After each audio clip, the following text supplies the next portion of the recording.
Against an increase of criminal activities involving juveniles, the amendments to the Juvenile Justice Act, which were piloted by Minister of Home Affairs Robeson Penn, specifically target juveniles involved in cases related to manslaughter, murder, sexual assault, drug trafficking, arson, abduction of a person, possession of firearm, and conspiracy to commit a crime.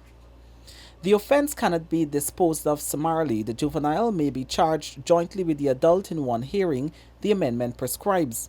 Previously, the law allowed for the justice system to try a juvenile and an adult separately, although they participated in the same crime. Minister Ben said, notwithstanding the change in the law, the right of the juvenile will not be curtailed, as the magistrate or judge will still have to assess the gravity of the offence and the extent of the juvenile's involvement. It is less likely that they understand what is wrongdoing in itself, and that they may be more emotional responses or explosive responsive to threats or perceived threats.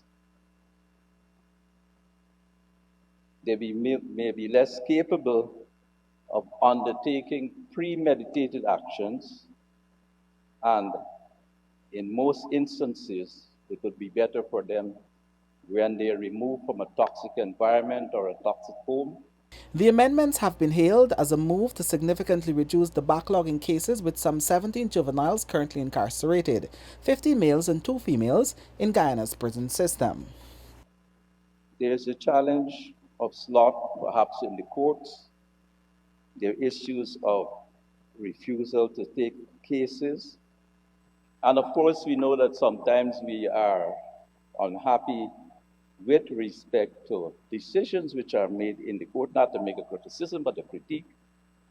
Meanwhile, Minister of Culture, Youth and Sport Charles Ramson Jr. explained that it is important for the government to ensure that there is a strong deterrence to serious crimes involving teenagers. Also participating in the debate was Minister of Human Services and Social Security Dr. Vindhya Prasad, who noted that there is no intention to remove or jeopardize the rights of juveniles in the furtherance of this law. Section 3BI of the Principal Act restricts juveniles from appearing before the court with an adult, but the explanatory memorandum of the amendments highlight that the proposed amendment will create an exception. The current criminal justice system often results in witnesses testifying twice, leading to a significant increase in judicial time and expense, the explanatory memorandum stated. For the newsroom, Kurt Campbell.